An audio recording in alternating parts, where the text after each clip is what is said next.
My name's Dave Harman, and I grew up on the south side of Indianapolis. I went to Southport High School.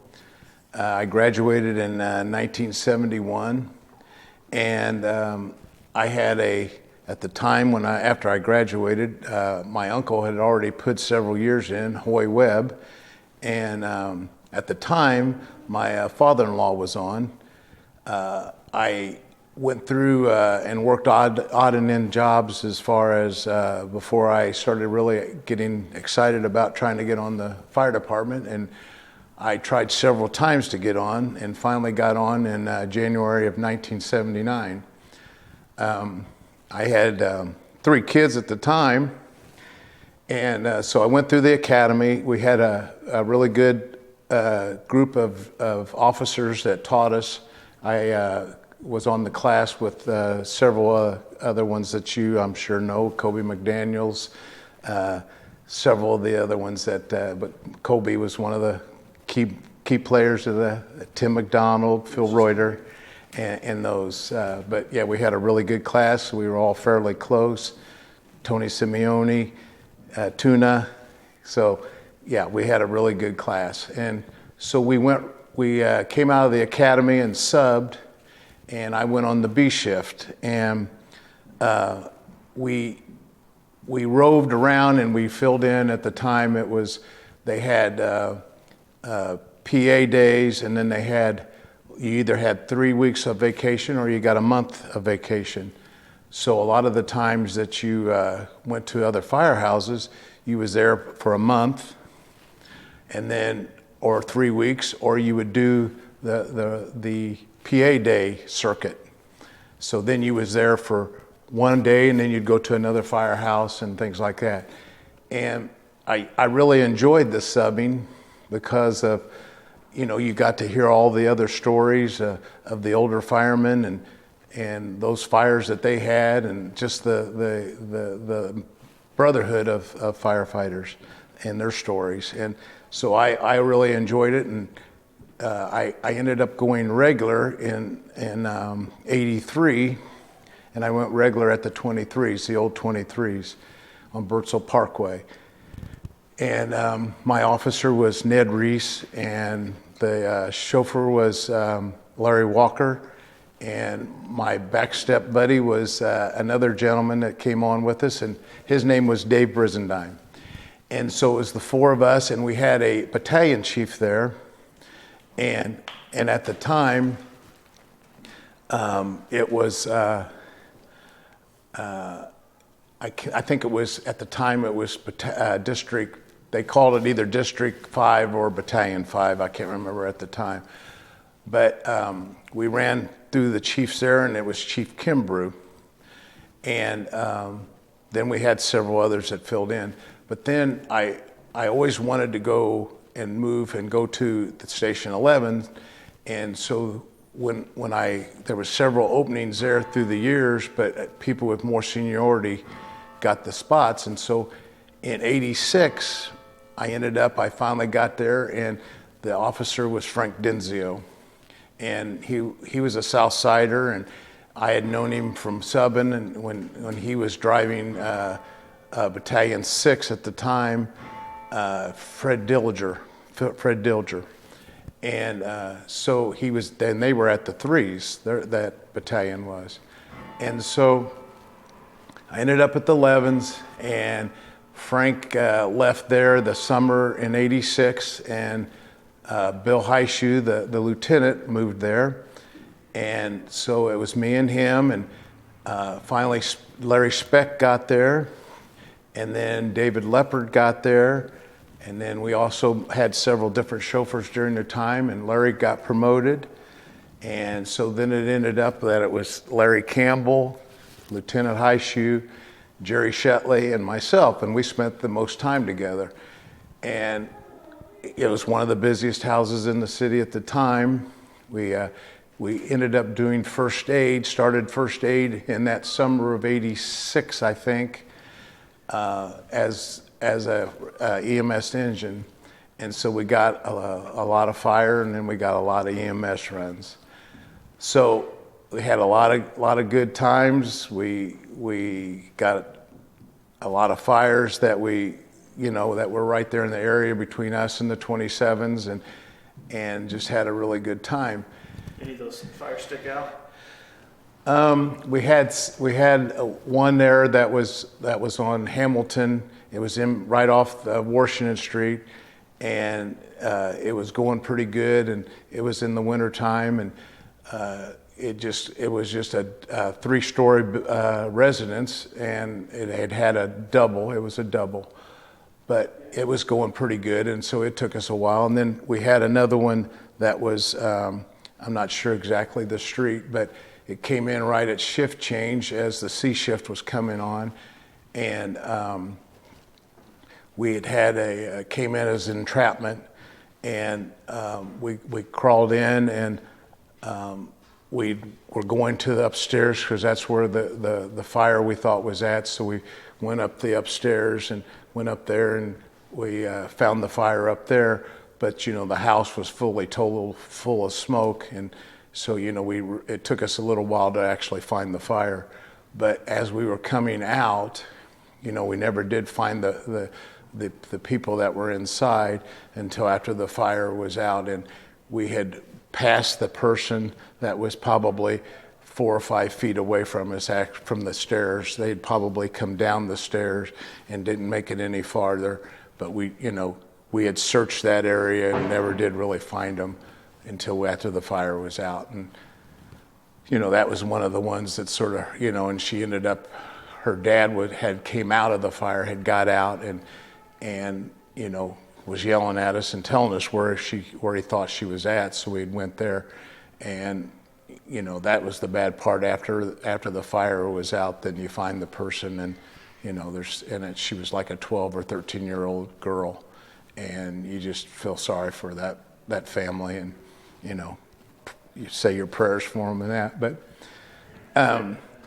everybody there wanted to help the neighbors and the citizens of Indianapolis, and were very aggressive. There was times when it was just me and Jerry inside, and I'd have to say, Jerry, I'm a bigger person, they called me the big boy or whatever, and I'd say, Jerry, I can't get through that where you're going through, so we'd do whatever we had to do to get to that point. But yeah, there was times where a smaller person could get someplace, and but you wanted to do what your job was, and we loved the job. And it is one of the things that the older ones that came on before you taught you, the respect for the job, and the what you were supposed to do as firefighters. Can you talk about the friendly competition, especially in the busy companies trying to get into their area first? Oh yeah, it was always big on us because of the 27s, and they were very competitive. Their engine, they always had fast drivers too, and you never want to break the law or any of that kind of stuff. But if it was in between the 11s and the 27s, you'd want to. Sometimes you might go right up into the scene of the fire and say, lay us a line, or something like that, or you'd get up there and you'd lay out also, and it'd be one of those where they'd want to take your lines off yours, and it's like, no, we're going to give our guys the water first. The engineer would give the guys that were inside fill their hoses before they do anybody else's. And the 27s was always a good house because they were really aggressive, and you had really good truck crew there that they would, instead of going right to the roof or something, they would come inside and help the engine guys get places that sometimes just 2 guys couldn't get, and they'd help you out on that. And they were always an inside company as far as the ladder crew and the engines. We always had, Bernicle, Dick Bernicle was at the 27s, and you had several of those, John Armstrong, and so we were all fairly aggressive and enjoyed that part. But you had to sort of get out, and a lot of times you'd get dressed, as you was flying down the street. So, yeah, it was pretty competitive as far as that part of it. And you always wanted to beat the sevens. Nobody wanted to, let the sevens beat you in because they were the mother house. And so, yeah, we had a pretty good competition back then. And then you had to settle things down a little bit later in our careers. So, but going back to when you got on, what did you have a job before the fire department? What did you do, and how did you make the decision to go to the fire department? I had worked at G.C. Murphy's warehouse. They had several Murphy Marts at the time, or sort of like K-Marts, and I worked at their warehouse out by the airport, and I worked there pretty much after I got out of high school, and I had talked to my father-in-law at the time, and my uncle, and I knew that I needed to find something that had a good future. And I always was a hard worker. I enjoyed doing the labor part. I never really wanted to go to college and get a college education to be a person in the office or any of that kind of stuff out in the business world. So I tried, like I said, I tried several times. I tried before the pension actually changed. Greg Lambert, I went through some of the process through him. He got on under the old pension, but I was just short a couple times. I was like in a second group that they were going to take, and then they didn't take any more groups, or how those things work. But I kept after it, and I'd go out in the front yard and do my sit-ups and push-ups before the agility test and those kind of things. So yeah, once I got on, I didn't care about what was going on with the pensions or any of that kind of stuff. Did you know with your family that was on before? Did you have any exposure to the fire? Did you ever go to a firehouse and hang out or hang? I went and visited my uncle a couple times. He was at the 12s, and once or twice. And other than that, no, I didn't really have a whole lot of exposure. Now, with your son being on, how did that happen? Was there any kind of? Did you encourage that? Were you leery about it? What was your thoughts on that? What I did on my days off is they were exposed to it to some degree, but not a whole lot. It was sort of one of those where it wasn't something that was given to them as far as we didn't go. They come and visited me sometimes at the firehouse, but he got a job at the credit union and was working at the credit union, firefighters credit union. And I think that's really what got him exposed to it. You mentioned the history and traditions. What are some of the history and traditions of the IFD that you think are important to pass on to these kids that are in recruit school right now? Well, I think you always got to be, it's changed over the years. A lot of the firehouses, they go their own separate ways and things like that. And the one thing I told them is, you need to participate as a sub.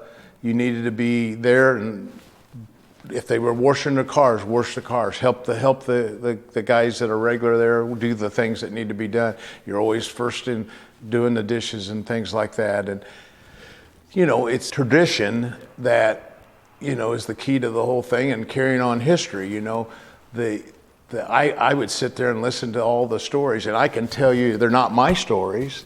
They're the stories of Harry Beeman, Bob Morgan, Phil Oakes, Bill Highshoe, Pat Nix, all those, Larry Speck, all of them that would tell the stories, and they're funny stories, but times have changed in those things. But like I always said, it's a new fire department, and it's like I told my son, it's the young people's fire department now. It's not what we had.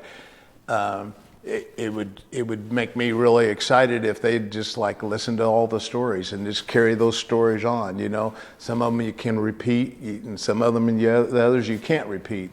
But times have changed, and so I would just say that part, and the history and the brotherhood, and like I always said, I'm with those guys 1/3 of the time. You know how it is. You're there for 24 hours, and you got some ups and downs. There's funny things that you can say when you're at the other firehouses, and you can tell the stories, and then some of them you can't. So, but yeah, I'm proud of where it's going. It's not going in a bad place, but it just needs to be readjusted in the young people's minds as far as the job itself.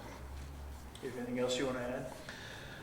No, I would like to say that, I sort of had two lives and two different jobs on there. I ended up in 2004 going to the pension office, and Yes, I'm glad you said that. Yeah. Talk about being in the pension office, what the responsibilities are, and some of the burden that you carry with that, because it's a tough job, for sure.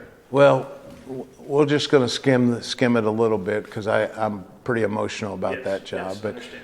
But when I took it in 2004, I replaced Ron Bowman, and he was getting ready to take the drop. And he taught me the things that I needed to know as far as the paperwork and those kind of things. And I took it on and not really thinking about what my future was going to be, how long I was going to stay or what I was going to do.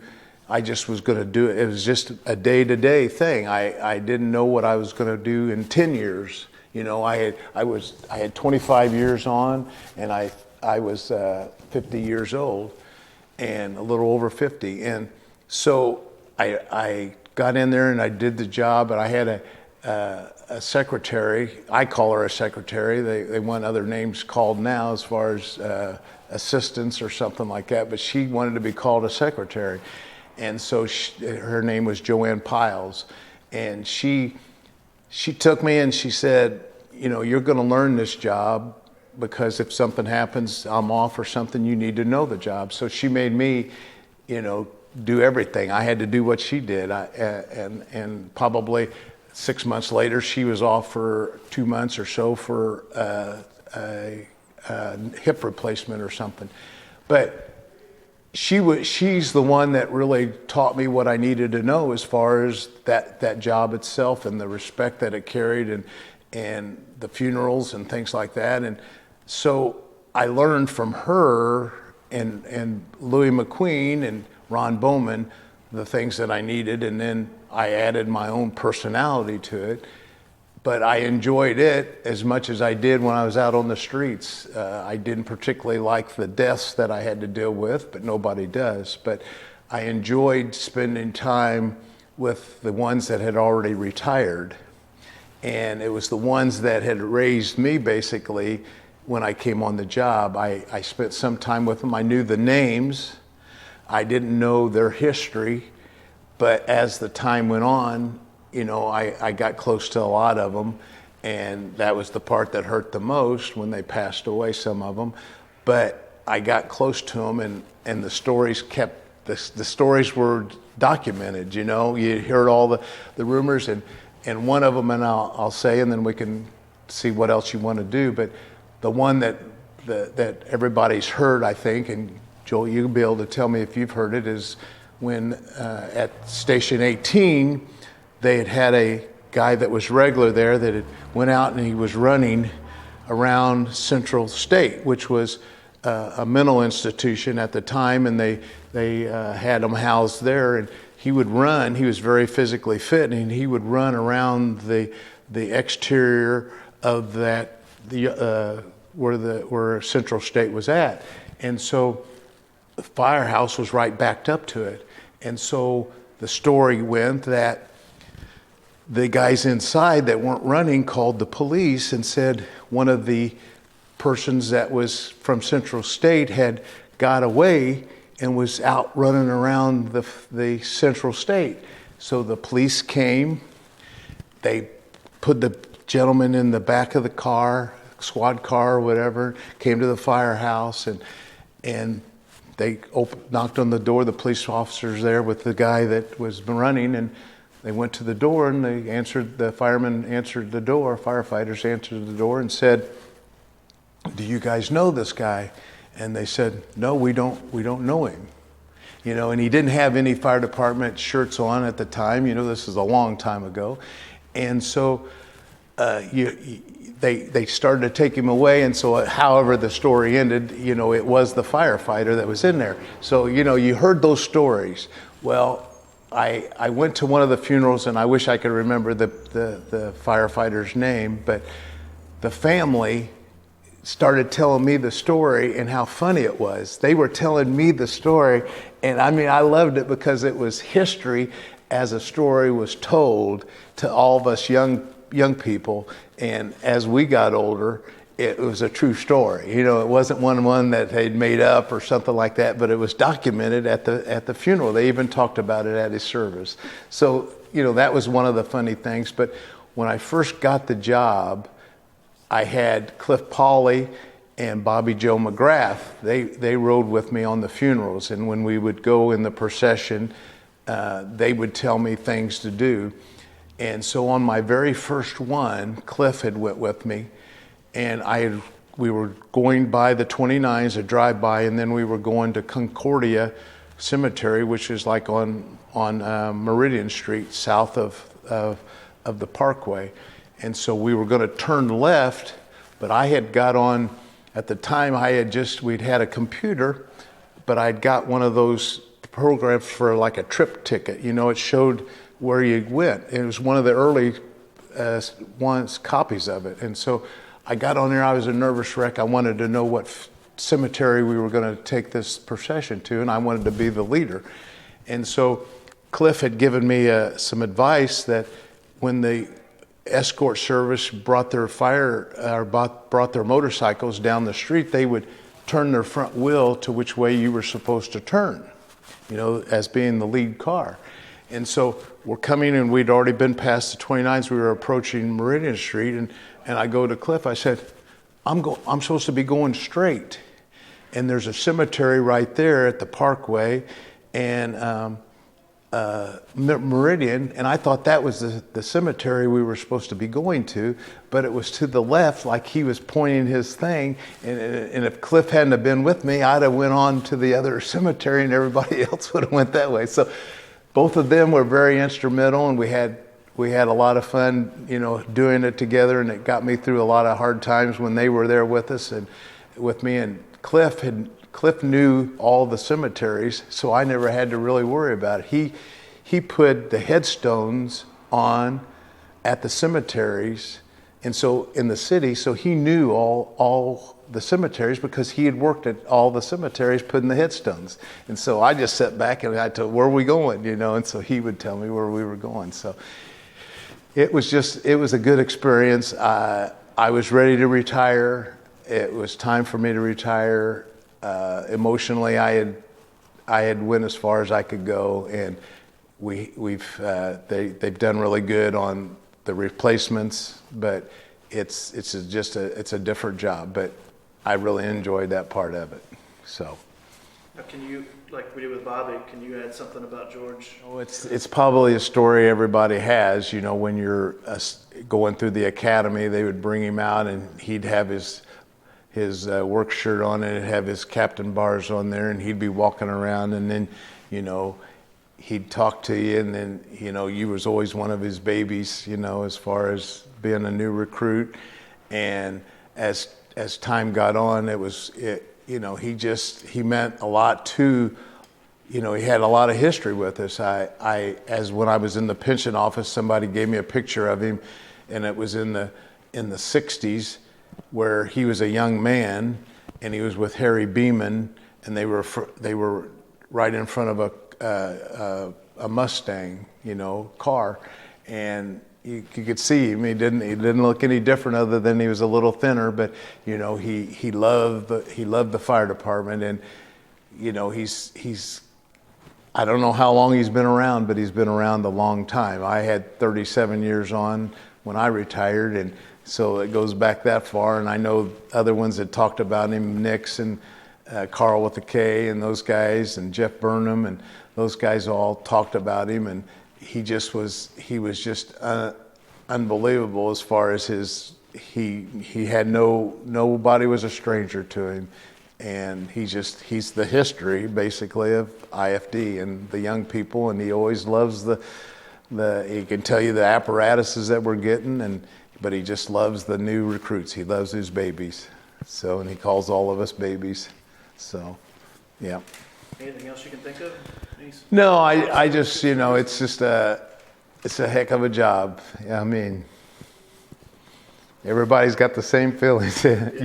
I did other jobs. I was a stagehand, on my days off, and got to know some of the firemen that used to be the stagehands, and then I worked at a truck dock, but it just never, you always enjoyed going into the firehouse. And if you missed a day because you were sick or something, you were miserable because you wasn't at the firehouse. And it took a lot out of the families. I think the families, that's the hard part. I think back when I come on, the families weren't the key thing like they are now. And like I've even told my son, the young people got to remember that their families are first. The fire department's there because of a job, but it's not just a job. But you still got to take care of your family, because of the being gone for 1/3 of their lives, and that's a key part of raising kids now. You just got to make sure that you give them more time than you're taking away from them. So that's all I got.